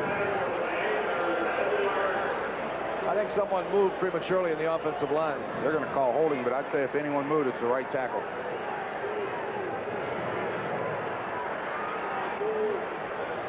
So that will wipe out the run by Holding, Winnipeg, number 63. First down repeated. Good call, huh? Chris Walby, the right tackle. He was the guy that moved early, too. He was the man who moved. He sure did. And he was guilty of holding as well. And I think maybe the by referee Kehoe is wiped out. Referee saw him go early and couldn't call the play, and then he watched him and saw him hold somebody. First and 20 now at the 25. 9:04 is the time left. Hofnagel to the sidelines. The catch by Rick House at the 36. He threw that ball before the break. That's a good grab. Good to see Rick House get back into action. You know, I've enjoyed watching him over the years, and he's been bothered by those rib injuries for the past 3 or 4 games, and finally getting healthy again. That extends his consecutive game catching string to 63. Dave Fennell, the injured ball player. Fennell was shaken up earlier in the ball game, and he's down once again. That Dave Fennell is something.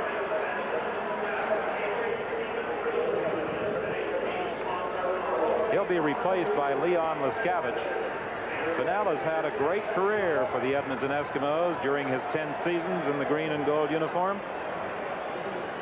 Twice in 1978 and 1979. He won the Shenley Award, first as the Defensive Player of the Year, then as the Canadian Player of the Year.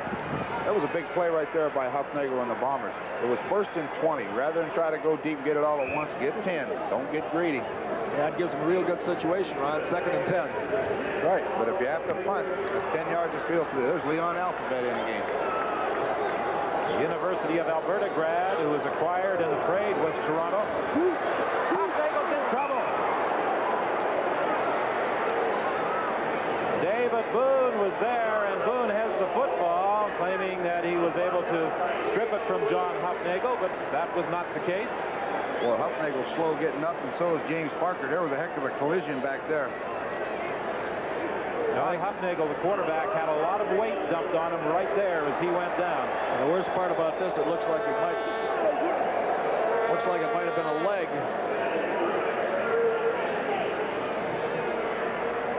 Lescavich just ran over people in getting to the quarterback.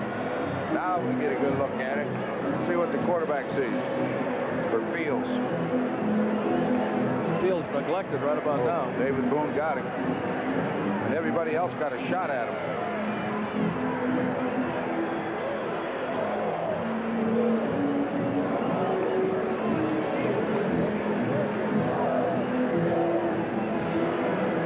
Well, we've been informed that David Fennell appeared to catch a finger in the eye a couple of plays back, but will be returning. But now John Hufnagel will be going out, and perhaps Norman Gift will be coming into the ball game. 8:33 is the time left. It's 23-15 in favor of the Winnipeg Blue Bombers, but they are now facing a 3rd and 18 situation, and they need a big kick here from Bob Cameron. Boy, people on the sidelines must be coming a little bit queasy because they've seen Edmonton close the gap like this on many occasions.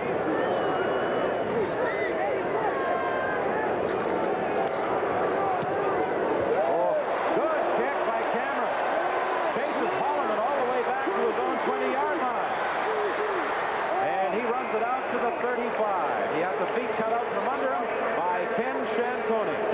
Well, he got the ball up in the air, Don, and the wind is really blowing up there. So we have a timeout with 8:04 remaining in the ball game. up and walking around at the Blue Bomber bench. A good sign for Winnipeg fans, and we have been informed that he will be back. But right now, it's up to the Bomber defensive unit to stop this Edmonton offensive machine that has come to life. And it's Winnipeg ball. There's a flag on the play as well, and Moon appears to be hurt.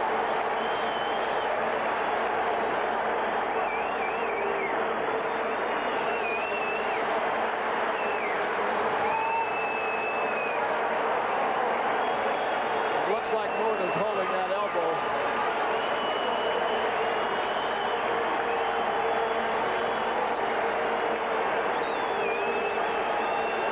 You know, Leo, you said that catch by Harvey may be one of the biggest of the year, but this defensive play by Tony Norman may be the biggest defensive play they're going to see for a while because he got around the tackle.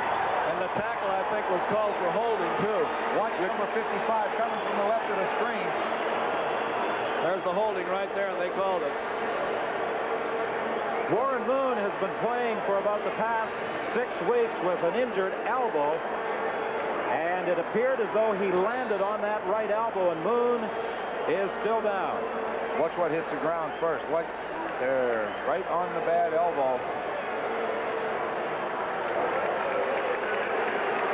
Great defensive play by Tony Norman. It could very well be the biggest defensive play of this ball game as Warren Moon is escorted to the sideline.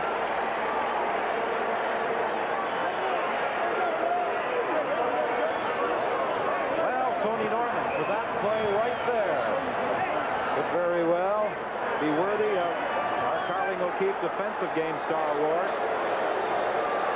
5:36 remaining in the ball game. It came at a very critical time. The turnover gives Winnipeg a first down at the 54. Complete over the middle for Rick House. He fumbles the ball. Jeff Floyd scoops it up.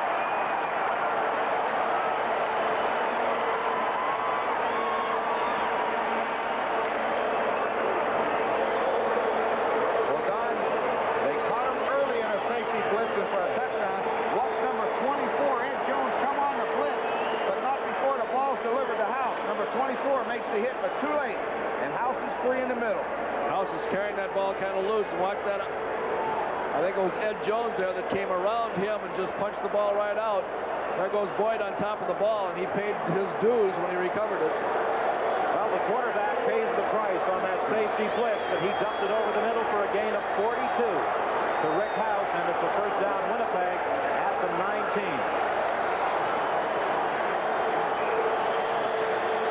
Mike McLeod goes out for the Eskimos. Jerry Philp is in.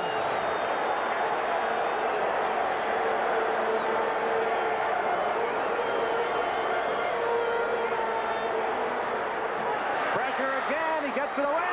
Touchdown, Nebraska.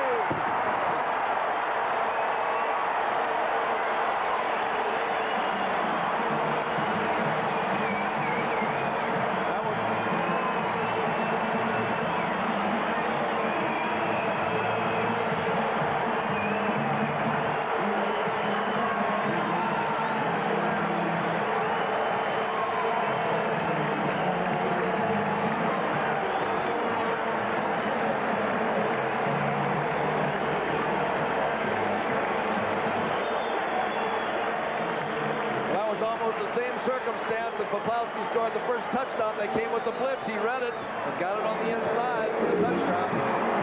Point after by Trevor Kennard makes it a 30-15 ball game with 4:51 showing on the scoreboard clock. Well, he goes the blitz coming from the backside. Leo, there it is, 37. 37 comes with the blitz, and he gets Jerry Philp all by himself and just beats him to the inside. Takes it right in for the touchdown. Ended up being a one-on-one with he and Jerry Philp, and it wasn't even fair. We'll agree with that. Sign won't be. You know, Don, you made a mention a minute ago that a quarterback takes hits on a safety blitz. That's something a quarterback has to learn. When they come after you with extra people, you are going to take the hit, but you got to stand in there. And watch him stand in there, gets the ball out, takes the hit. But I'll tell you what, when you hear the crowd roar, that's all you need. You know you've executed, you've done your job. The second touchdown of the afternoon for Joe Poplawski. And I think he might get a few votes in our Carling O'Keefe Offensive Game Star category. Yeah, he and Murphy both. Murphy has caught a lot of passes this afternoon. They've had a great output. Had a bad day. Oh, yeah, we got to give Huffnagel a little credit, too. This is the best I've ever seen him look. Oh, I've seen him play. He can play. You ever seen him look better? Yeah, against Edmonton. Seems like it's always against Edmonton. Kickoff by Trevor Kennard sails into the end zone. Gary Hayes starts out with the ball. He's down at the 19-yard line. John Pointer was the first downfield to make contact with 4:44 remaining in the game. Who's going to be coming in at quarterback? Warren Moon is still there. Cal Murphy, the former Edmonton assistant, and he is a little upset with one of his rookies, Pat Cantner. Didn't stay in his lane, and he's hearing about it.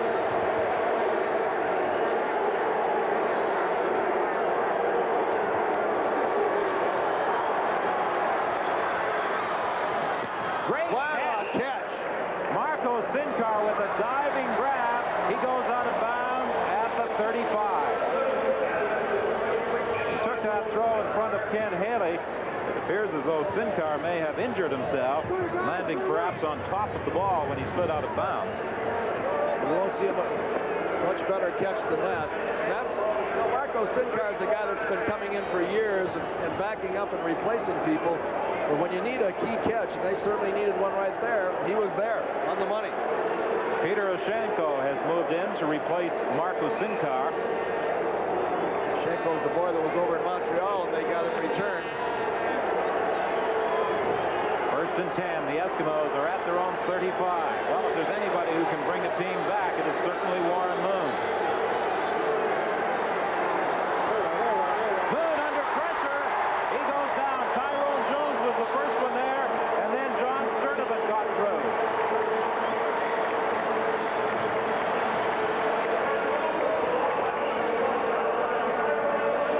Well, Jones came on the blitz from the right that time. And although he was blocked, he followed through. Watch him. He just overpowers the blocker and gets there. Warren had to pull the ball down because there was no one there to throw it. It will be 2nd and 16. 3:08 is the time remaining. The Eskimos will be in a punting situation when we return. Well, all the excitement of Grey Cup 83 will be seen on CBC television, beginning with our coverage of the Shenley Awards on Thursday, November 24th. And on Saturday, we've got the Grey Cup Parade. On Sunday, Grey Cup Day, our 90-minute pregame show, the thrill of it all, followed by the game itself. Third down punt by Paul Hickey. It bounces to Paul Bennett at the 43. Behind the block by Scott Flagel, he gets up to the 53 of the Edmonton Eskimos. Well, this game has featured some tough defensive play by both sides. I'll tell you, number 27 has had a pretty good football game for the Winnipeg Blue Bombers today. Cal Murphy's got to be very pleased with the performance of the Bombers today. Well, he told us before the game that the inside passing game is something that he thought Huffnagel could work against the Eskimos today, and that has produced the 2 touchdowns. Well, that's always been John's strength. Trying to stay on the ground now with Sean Kehoe, and he has a gain of about 8. He has replaced the injured Willard Reeves, and he runs it to the 47 of the Eskimos. What they got to concentrate right now is try to keep the ball as long as possible, kick for good field position, and make sure they don't make any mistakes. He just stutter steps right there, watches the thing open up, and then just pulls himself away right within a close proximity of that first down situation. It's 2nd and 2 now for Winnipeg. They send in the short yardage offense. Hold on to that ball with both hands. The pitch to Kehoe, reaching forward to the 45-yard line. He'll be very close to the first down. Now they're going to have to punt here. I don't know. I think they'll keep the ball. I think they'll gamble. Gives in and sneak it again. Nope. They better punt it. No, they're sending in the punting unit. I'm looking at the yard at the 1st and 10 marker, and it's right in almost the middle of that white line. Well, now Cal Murphy calling a timeout. He needs about a foot. He's reconsidering, but you know, with a snap of the ball, there could be an exchange problem. There could be a lot of things. stage like this, you ought to try to kick it away. No, sir. You can block the punt, too. You know, and looking back, when was the last time, if the Bombers prevail, and it appears they will, the Edmonton Eskimos have been forced to go on the road for a playoff game? I think it was 1976, wasn't it? Yeah, in the finals of 76 was the last time. That's right. Well, here comes Gibbs. Well, they're going to go after You don't him. like this call, do you, Leo? I think it's great.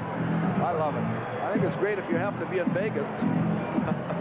I'll tell you what, I'll take my chances on a quarterback taking that ball and getting one step. You never made a quarterback. I think it's a pretty good gamble on the part of Cal Murphy. If they keep the football and pick up the first down, they can pretty well put it away with 2:27 remaining. Now, we're giving plaudits to a lot of people here today, but that number 1 on that other side of the field has taken an awful beating, and without him, they wouldn't have showed up today. And when you figure without Lumsden, Jim Germany, and all the different people that they've lost on that football team, for him to be standing in there playing like he is, that's a real tribute. Angelo Santucci, Scott Stout, 2 or 3 linemen. Third down gamble here for the Winnipeg Blue Bombers. Norman Gibbs dives ahead, and will have the first down as he gets inside the 45-yard line. Well, there's no question that someone was offsides on the white team, but it was never called. There haven't been many flags this afternoon, despite the hard-hitting ball game. It's been a well-played ball game by both teams. Being settled by the players. That's the way it's supposed to be. You know, 1976 was the last year, as we said, that the Eskimos had to go on the road for a playoff game. If they, in fact, qualify for the playoffs this year, they could still be caught by the Calgary Stampeders. They will be going on the road, and the semifinal will take place here in Winnipeg as the Blue Bombers will be assured of a second-place finish. The pitch to Sean Kehoe, and he fights his way to the 37-yard line. You got a good block by Dan Huckleck and Rick House. Again, House has made 2 or 3 good blocks today. Well, the most gratifying thing that Cal Murphy is going to get out of this game, other than the 2 points and the guaranteed second position on the league finish, is the way that his quarterback is playing. I mean, everybody's been saying wait till Clemens comes back and everything will be all right, but everything looked all right out here today with John Hufnagel. That's the time to make it look right. It's right coming up on playoffs. Well, you know I'm glad to see Hufnagel play well. Second and about 3, and Kehoe dives to the 35-yard line. So now another decision to be made by Cal Murphy, and you'd never know by looking at the friendly coach that his team was leading by 30-15 with just 2 minutes remaining. He wants to know exactly how much he's got to go. That's what he's asking upstairs. He's out on the field, and he's sending in his field goal unit. No?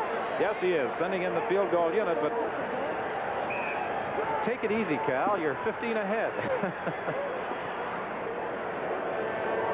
However, as he says, you never relax against the mighty Edmonton Eskimos until that final gun sounds. Well, that's why they've been champions. You don't ever take it easy against them.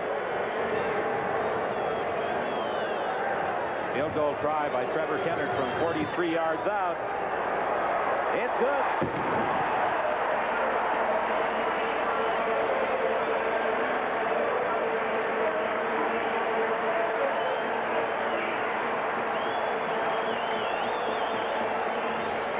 Watch Kennard. He'll show you whether it's good as soon as he hits the ball. Watch him. He'll tell you before the referee does.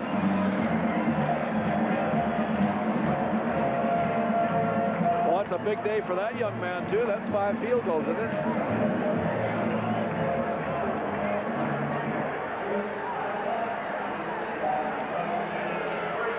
Well, you know, we talked about 1976, the last year that the Eskimos had to go on the road for a playoff game. Ron, you should certainly remember that 1976 season. That was the year that the Saskatchewan Roughriders faced the Eskimos in the Western Final. Matthew Dunnigan in at quarterback, and that pass almost picked off by David Shaw.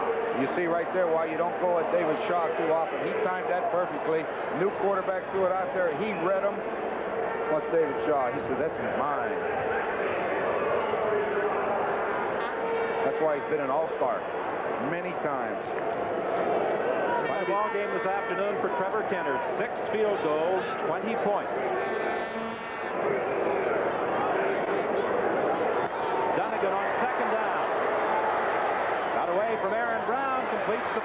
to Tommy Scott. There's also a penalty flag. Boy, what a move that Dunnigan put on Aaron Brown. No, I think it's a face mask. He reaches over and grabs him by the face mask and follows him. Good call by the official, because he definitely had the face mask. You could see it when they turned him over. But boy, Dunnigan put a good move on Aaron Brown. Major foul, face mask, Winnipeg number 25. First down. 1:23 the time remaining. 33-15 is the score. It's a first down Edmonton at the Winnipeg 43-yard line.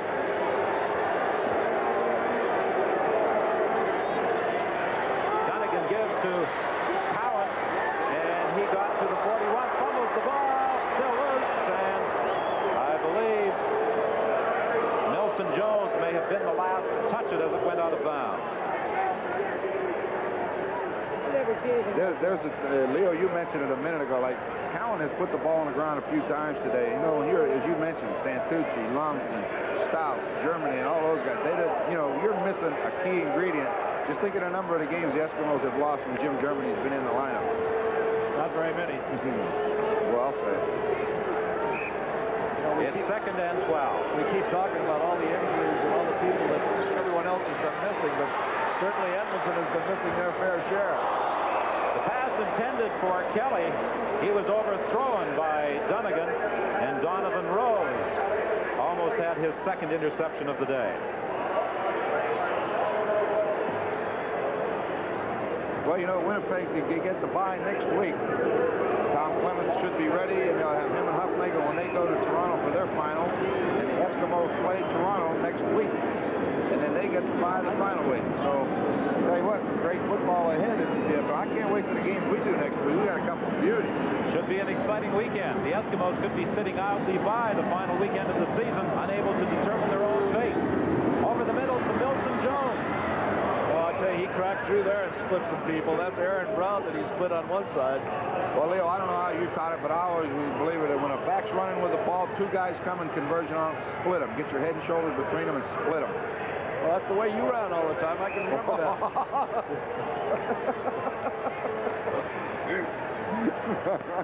Scott Flagel has replaced Ken Haley in the Winnipeg secondary. It's first and 10 for the Eskimos at the Winnipeg 26. The only thing that got split when you were running was your head. Dunnigan fumbles the ball as he attempted to set up the throw, and I think he managed to recover. Piling on top, Sturdivant and Tyrone Jones. It's amazing. Watch him drop the ball. Turn around. He pumps it once, pumps it twice. There it goes. Well, there might only be 24,000 here, but they're noisy. Well, this is a result of years and years of frustration, too, and Edmonton would always win the key games against this football team, but it's going to be Edmonton that's going to have to come in here or somebody else. John Sturdivant is the injured ball player. He appeared to perhaps get hit in the eye or in the face somewhere as he comes off. Well, for a guy that hasn't been in town very long, Sturdivant's played a pretty good football game today. Well, he provides that big high rush when he's coming from the inside with those hands up. Those quarterbacks have to throw the ball over him, and that's tough to do. Well, one of his big assets is quickness, and he's displayed that today. 39 seconds remaining in the game.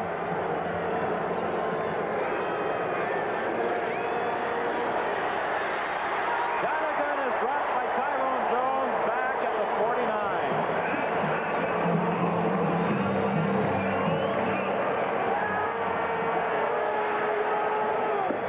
So it's going to be third and about 29. 3 acres. A long way to go. I keep referring to that game yesterday in Montreal where Montreal just overpowered a great Calgary team. No one thought coming into this ball game today that Winnipeg was going to handle Edmonton the way they have. Third down gamble. Larry Cowan takes the handoff inside the 45 with 13 seconds remaining. And the Edmonton Eskimos will turn the ball over to the Winnipeg Blue Bombers, and it will require 2 plays, but Winnipeg will be able to run out the clock and wrap up second place, I should say, in the Western Conference.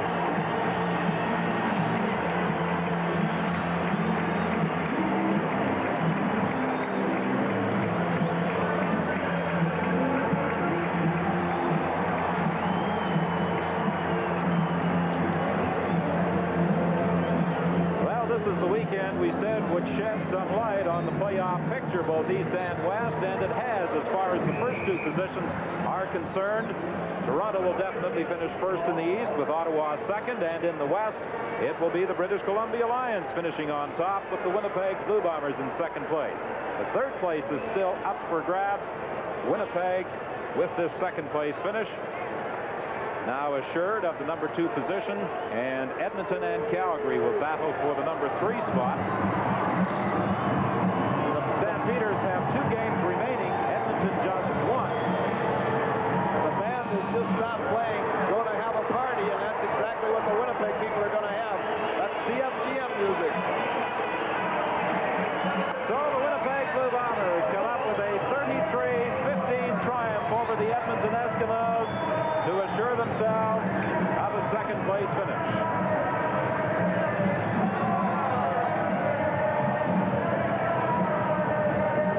Jackie Parker congratulating Cal Murphy on the victory this afternoon. 33-15 the final score, and we'll return to Winnipeg Stadium and our post-game show right after this. Well, the British Columbia Lions assured themselves of a first-place finish with their victory over Hamilton last night, and Winnipeg wrapped up second spot with their victory this afternoon over the Edmonton Eskimos. The Eskimos next weekend take on the Toronto Argonauts. They have just 1 game remaining. The Calgary Stampeders have 2 games remaining on their schedule, so it is still possible for the Calgary Stampeders to finish in third place. Standing by on the sidelines, the coach of the Winnipeg Blue Bombers, Cal Murphy, so we have an opportunity to talk with him. Congratulations, Cal, on your win this afternoon. Thanks, Don. It was super. You still looked a little excited late in that ball game. Well, you know, as long as they're playing, they can score. And, you know, you just can't let up on them. I've seen it happen too many times. It's happened this season, and, you know, they can just score, and you just can't let that happen. They're just too good. Cal, you told us before the game that whenever your quarterback was able to read that safety blitz coming, that he had some audibles to call. He read them well today. Now, is this something that you picked up from watching the Eskimos on film, or did you have some tendencies from coaching there? No, it's something we had on film, and I think Artisella did a super job in schooling him this week. And, you know, John plays well against the Eskimos, and, you know, I thought he did a heck of a job today. We didn't get as many touchdowns as we would have liked to have gotten, but he put the ball on the money a couple of times, and it really counted with that safety blitz or the halfback blitz, and you just can't say enough about him. I'll tell you what, it was a heck of a ball game. But I think the defense was just outstanding as well. You know, we got a lot of heat, and I can't say enough about the defensive. I don't think I've ever seen your team prepared better offensively and defensively. And the one thing that you must really be happy about, the cry has been wait till Clemens gets back, but you look pretty much at home out there with John Hufnagel today, and that must really do your heart good at this time of the season. Well, you know, when we were talking before the game, and we were saying that he is basically in about his 3rd week of training camp, and he's just going to get better and better as he feels more comfortable in our offense. And you know, as he has less trouble with the terminology, and he was doing things today that he felt very comfortable with. And a couple of times, you know, we said certain plays, and he felt more comfortable with going with something else. And we said, hey, you go with what you're comfortable with. And what the heck? You're not going to ask him to do something he shouldn't have done it. We ran that one reverse, and he says, let's run that son of a gun reverse. I wish the heck I'd put it in my pocket. Cal, your defense, you know, we were talking to you before the game. You said you were going to mix the coverages up. I thought the first half that your secondary or your defense had Warren Moon as confused as I've seen a quarterback in a long time. So somebody did something right. Yeah, they really did a good job of disguising the coverages. We got combination coverages on Scott as well as Kelly at times, and we matched up 1-for-1 with the other people, and I think Fred Glick and Bob Vespasiani, along with Mike Riley, they really got those guys prepared, and the ball players really came to play today. There's no question about it. Well, you know, John Sturdivant just coming in here on Monday looked like he's going to be a great acquisition. He played a fine game out there for you this afternoon. He sure did. He ran out of what you call gas at the end of the game, I think, more than anything else. But he lasted long enough, and he's going to be better because he'll be in better shape the next time we play. Cal, I think you have to be a little concerned, despite the victory, with the condition of Willard Reeves, who was injured in the second quarter. Yeah, he's gone for the season. He's got ligaments. I think it's medial ligaments. I don't know what they call it, second degree or something like that, but he's gone for the season. I was talking to Jack Parker before the game, and he said, let's hope nobody gets hurt today. And son of a buck, it's always something. But I thought Sean Keogh did a heck of a job in the second half and ran hard, and he wanted it today, and I got to give him full marks for it. Well, that's a tough blow to get ready for the playoffs without Willard Reeves, the leading rusher in the West. Well, it is, and we'll just have to rally to it somehow. You know, everybody else has had the injuries. Well, Cal, you found 6 quarterbacks this year. You can certainly find a running back. Yeah, there's one standing here on the sidelines we're looking at, too. All right, Cal Murphy, congratulations on your victory this afternoon. The Blue Bombers assured of a second-place finish in the Western Conference. And, of course, they will now host that Western semifinal here at Winnipeg Stadium against either Edmonton or Calgary. Well, I'd just like to say one thing, that Warren Moon and the Edmonton team hung in there right to the last minute. And they've had so many injuries. We've pointed out all season long how other people have been hurt so badly, but nobody's been hurt worse than Edmonton. Well, you know, the champions die hard. And, you know, Cal Murphy said he wasn't happy until that game ended. And when you have Warren Moon and the Eskimos on the field, you better be in the game right to the final gun, because you never know. They're coming back. Well, 33-15 was the final score here at Winnipeg Stadium this afternoon. There were a number of outstanding individual performances during the course of the ball game.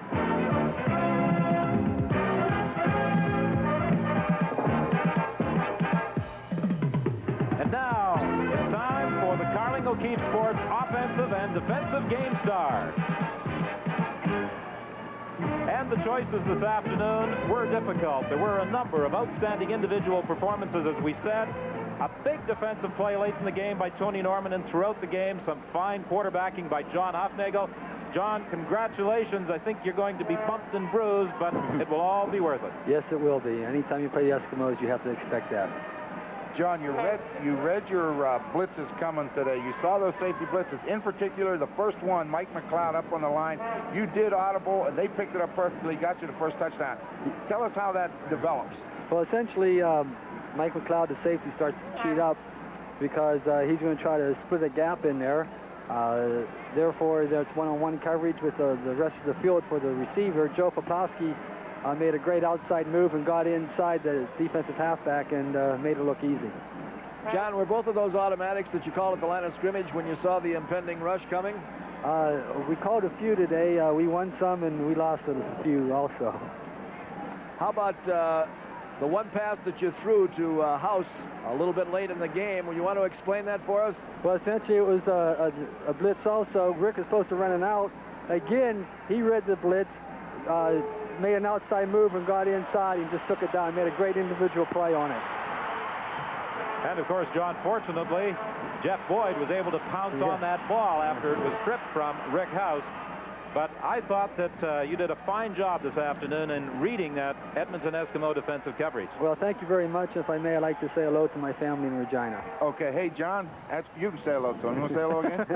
That's good. Okay. Hey, John, let me ask you one question. For some reason, a lot of people say that you play extremely well against the Edmonton Eskimos, and I've seen you play even better than you played today against them, and I thought you had a heck of a day against them today. Why? Is there a reason? I really don't have any idea, Ron. I just, you know, they're a very aggressive team, and you have to play your best to stay in the ball game, and I just think I prepare myself a little bit extra for the Eskimos. How do you like that hat, John? It's nice. I'll be wearing it. Well, the other man wearing that Carling O'Keefe Game Star hat is defensive end Tony Norman. And Tony came up with a big play late in the ball game. Despite being held, a play that would have drawn a penalty, he was able to get through to quarterback Warren Moon, strip him of the ball, and Tony, you were able to pounce on it as well. Yeah, I was very fortunate in that capacity. I have to say that everybody was really prepared for the game this week. Puffy and myself and Tyrone Jones, my outstanding buddy, linebacker, friend. Okay, Tony, we want to take a look at that play. Now, I don't know if there's been a lot of big plays made by defensive people, but this one today may be the biggest one of the year. Would you like to tell us about it? Well, I was coming on a blitz from the backside. I was fortunate enough to get around the guard, and I counter-tackled Warren a little high because I wasn't sure was he going to